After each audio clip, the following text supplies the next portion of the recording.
Bueno, mami, ahí te va. Ahora que estás más aburrida que un atún, te quiero compartir estas lecturas para animarte la vida. Espero que lo disfrutes. Elegí Siddhartha de Hermann Hesse porque pienso que es un libro que tiene muchos mensajes buenos y positivos para este tiempo de locura. Este libro está lleno de conceptos, no estoy segura de poderlos pronunciar correctamente. Una deliciosa, ya podía pronunciar.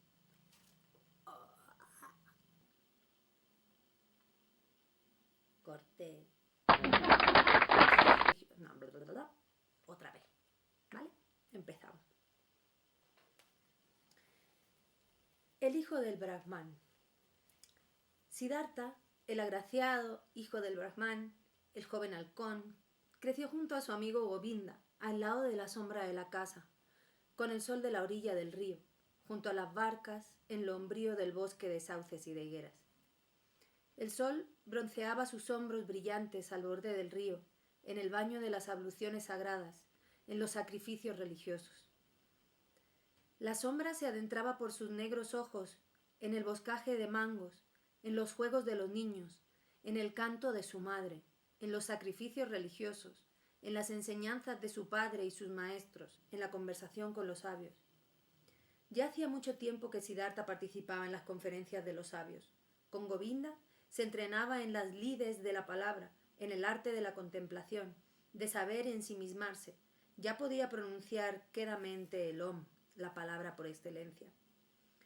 Había conseguido decirlo en silencio, aspirando hacia adentro. Aprendió a enunciarlo calladamente, aspirando hacia afuera, concentrando su alma y con la frente envuelta en el brillo de la inteligencia. Ya sabía entender el interior de su Atman, indestructible en el mundo material. La alegría invadía el corazón de su padre al ver al hijo inteligente, con deseos de saber. Observaba cómo crecía en Siddhartha un gran sabio y sacerdote, un príncipe entre los brahmanes.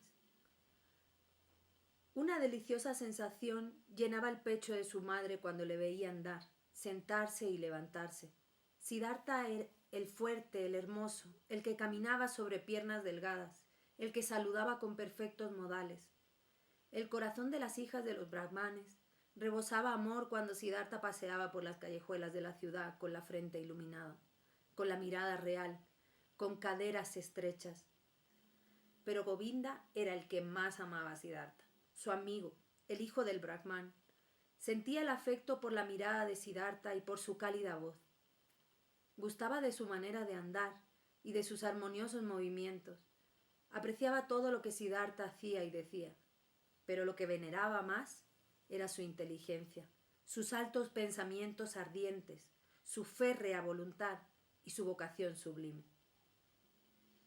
Govinda lo presentía. Este no era un brahman corriente, ni un oscuro funcionario de los sacrificios, ni un ávido comerciante de fórmulas mágicas, ni tampoco un orador vacío y vano, o un sacerdote malicioso. Sin embargo, tampoco será una mansa y estúpida oveja entre la masa del rebaño. No, y tampoco él. Govinda quería ser así, un brahman como hay 10.000. Quería seguir a Siddhartha, el amado, el maravilloso. Y si Siddhartha un día se convertía en Dios, si un día entraba en el imperio de la luz, Govinda le seguiría entonces como su amigo, su acompañante, su criado, su escudero, su sombra. Todos querían así a Siddhartha. A todos daba alegría y gozo. No obstante, el propio Siddhartha no sentía alegría ni gozo de sí mismo. Su corazón no compartía ese júbilo general cuando andaba por los caminos rosados del jardín de higueras, o se hallaba sentado en la sombra azul del bosque de la contemplación, cuando lavaba sus miembros en el diario baño propiciatorio, o hacía sacrificios entre las profundas sombras del bosque de mangos. Incesantemente se le aparecían sueños y pensamientos en que veía la corriente del río, el brillo de las estrellas nocturnas, el resplandor del sol. El ánimo se le intranquilizaba con pesadillas salidas del humo de los sacrificios, de los versos del Rig Veda, de las doctrinas de los viejos brahmanes. Siddhartha había empezado a alimentar el descontento en su interior. Comenzó por comprender que el amor de su padre, el cariño de su madre y también el afecto de su amigo Govinda no le harían feliz para toda la vida. No le satisfacía ni le bastaba. Había empezado a presentir que su venerable padre y los otros profesores, junto con los sabios brahmanes, ya le habían comunicado la parte más importante de su sabiduría. Adivinaba que ya habían henchido hasta la plétora el recipiente, y sin embargo el recipiente no se encontraba lleno. El espíritu no se hallaba satisfecho, el alma no estaba tranquila, el corazón no se sentía saciado. Las abluciones eran buenas, pero era agua, no lavaban el pecado, no curaban la sed del espíritu, no tranquilizaban el temor del corazón. Los sacrificios y la invocación de los dioses eran excelentes, pero ¿lo eran todo? ¿Daban los sacrificios la felicidad? ¿Y qué sucedía con los dioses? ¿Realmente era Prajapati el creador del mundo? ¿No era el Atman lo único, lo invisible? ¿Acaso los dioses no eran unos seres creados como yo y como tú, súbditos del tiempo o pasajeros? ¿Tenía sentido entonces ofrecer sacrificios a los dioses? ¿A quién más se debían ofrecer sacrificios y mostrar devoción? Que no fuera el único, el Atman. ¿Y dónde se podía encontrar el Atman? ¿Dónde vivía? ¿Dónde latía su corazón eterno? ¿Dónde sino en el propio yo, en nuestro interior, en lo indestructible que cada uno lleva dentro de sí? ¿Pero dónde se hallaba este yo, este interior, este último? No es carne ni es hueso, no es pensamiento ni conciencia. Así lo enseñan los grandes sabios. Entonces, ¿dónde? ¿Dónde se encontraba? ¿Existía otro camino para llegar al yo, al Atman? ¿Un camino que valía la pena buscar?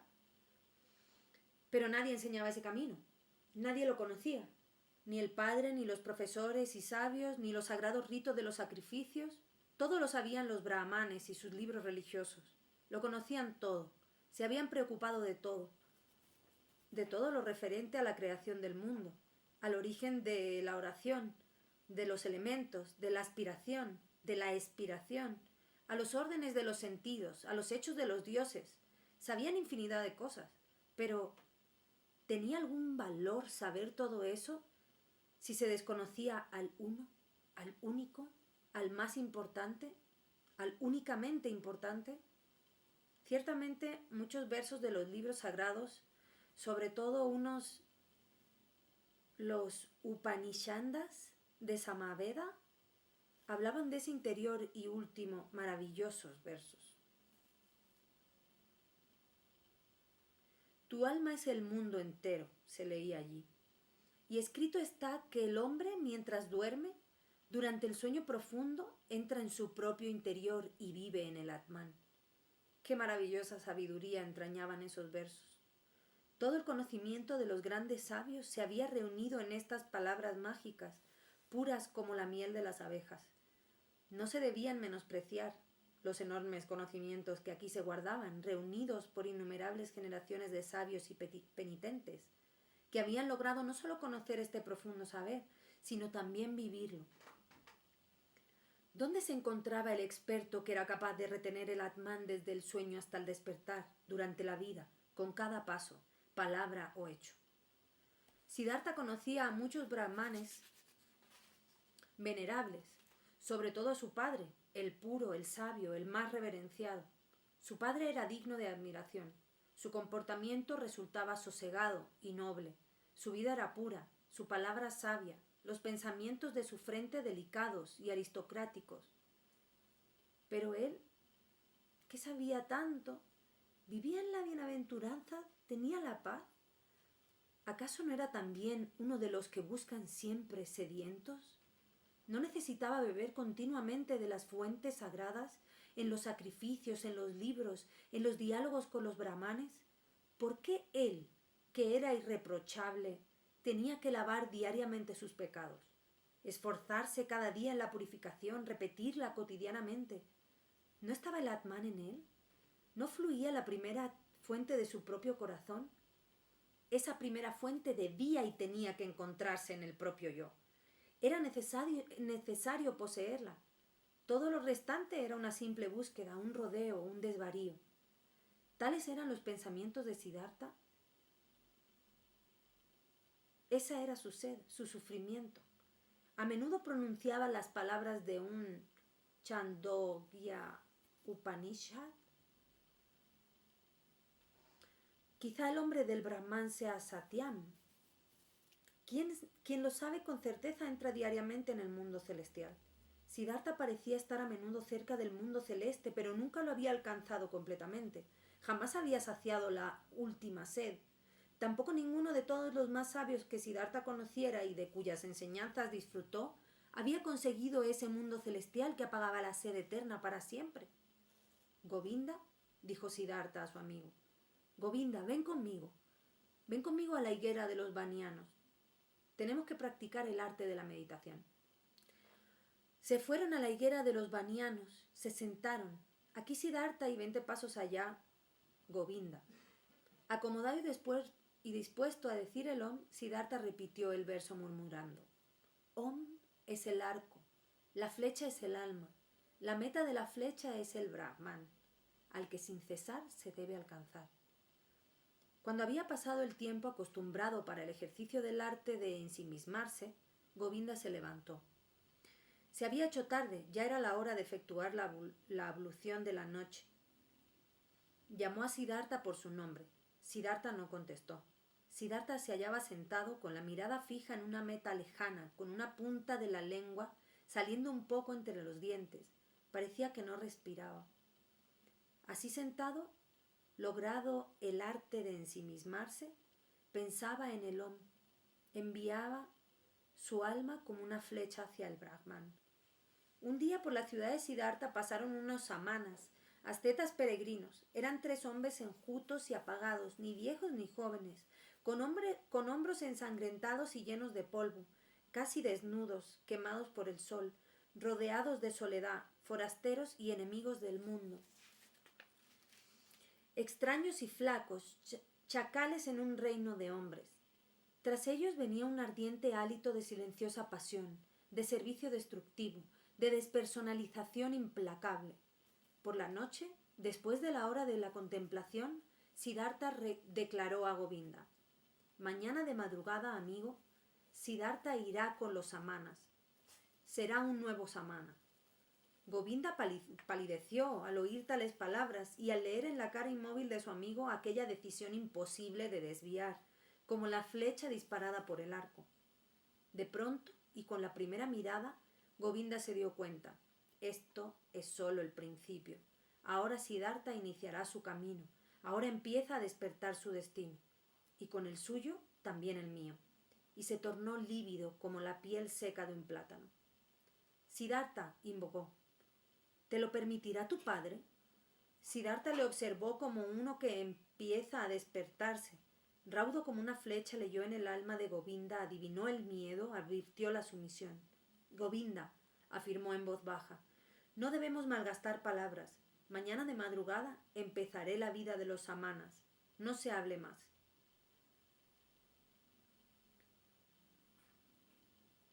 Siddhartha entró en la habitación donde encontraba a su padre sentado encima de una estera de maguey. Se colocó tras él y aguardó hasta que se diera cuenta de que alguien se hallaba a sus espaldas. El Brahman preguntó: ¿Eres tú, Siddhartha? Pues manifiesta lo que has venido a decirme. Empezó Siddhartha. Con tu permiso, padre, he venido a comunicarte que deseo abandonar mañana tu casa para irme con los ascetas. Mi deseo es convertirme en un samana. Espero que mi padre no se oponga. El Brahman quedó en silencio y permaneció así tanto tiempo que por la pequeña ventana pasaron las estrellas y cambiaron su figura antes de que se rompiera el silencio de aquella habitación. Callado y sin moverse, se hallaba el hijo con los brazos cruzados. Callado y sin moverse, el padre seguía sentado sobre la estera. Y las estrellas pasaban por el cielo. Entonces declaró el padre: No es conveniente que un Brahman pronuncie palabras violentas y furiosas, pero la indignación estremece mi alma. No quiero oír de tu boca este deseo por segunda vez. Lentamente se levantó el Brahmán. Siddhartha continuaba callado, con los brazos cruzados. ¿Qué esperas?, preguntó el padre. Siddhartha contestó: tú ya sabes. Buscó su cama y se tendió en ella lleno de ira. Después de una hora, el sueño no había conseguido cerrarle los ojos. Se levantó el Brahmán, paseó de un lado a otro y por fin salió de la casa. A través de la pequeña ventana de la habitación miró hacia el interior y vio a Siddhartha en el mismo sitio con los brazos cruzados, pálido, con su clara túnica reluciente. El padre regresó a su lecho con el corazón intranquilo. Después de una hora sin conseguir conciliar el sueño, se levantó otra vez, paseó de un lado a otro, salió de la casa y observó que la luna había salido. A través de la ventana de la alcoba contempló el interior y allí se encontraba Siddhartha, sin haberse movido, con los brazos cruzados, con la luz de la luna reflejándose en sus desnudas piernas. Con el corazón abrumado regresó a su cama. Y volvió después de una hora, de 2 horas, miró a través de la pequeña ventana y vio a Siddhartha a la luz de la luna llena, de las estrellas, en la oscuridad. Y lo repitió a cada hora, en silencio. Miraba hacia la alcoba y veía a Siddhartha que no se movía. Su corazón se llenó de ira, se colmó de intranquilidad, se saturó de miedo y se nutrió de pena. Y en la última hora de la noche, antes de que empezara el día, regresó, entró en el cuarto y observó al joven que le pareció más alto, como un extraño. Siddhartha, invocó. ¿Qué esperas? Tú ya sabes. ¿Te quedarás siempre así y aguardarás hasta que se haga de día, hasta el mediodía, hasta la noche? Me quedaré así y esperaré. ¿Te cansarás, Siddhartha? Me cansaré. ¿Te dormirás, Siddhartha? No me dormiré. Te morirás, Siddhartha. Me moriré. ¿Y prefieres morir antes que obedecer a tu padre? Siddhartha siempre ha obedecido a su padre. Así pues, ¿deseas abandonar tu idea? Siddhartha hará lo que su padre le diga. La primera luz del día entró en la habitación. El Brahmán vio que las rodillas de Siddhartha temblaban. Sin embargo, en el rostro de su hijo no vio ninguna duda. Sus ojos miraban hacia muy lejos. Entonces el padre se dio cuenta de que Siddhartha ya desde ahora no se hallaba a su lado, en su tierra. Ahora ya le había abandonado. El padre tocó el hombro de Siddhartha. Irás al bosque, dijo, y serás un samana. Si encuentras la bienaventuranza en el bosque, regresa y enséñamela. Si hallas el desengaño, vuelve, y de nuevo sacrificaremos juntos ante los dioses. Ahora ve, besa a tu madre y dile a dónde vas. Ya es mi hora de ir al río, a efectuar la primera ablución. Retiró la mano del hombro de su hijo y salió. Siddhartha vaciló en el momento en que intentó andar. Dominó sus miembros, se inclinó ante su padre y se dirigió hacia su madre para obrar tal como le había pedido el progenitor. Con la primera luz del día, Siddhartha abandonó lentamente la silenciosa ciudad, con las piernas entumecidas aún. En la última choza apareció una sombra que se había escondido allí y que se unió al peregrino. Era Govinda. «¿Has venido?», declaró Siddhartha sonriente. «He venido», respondió Govinda.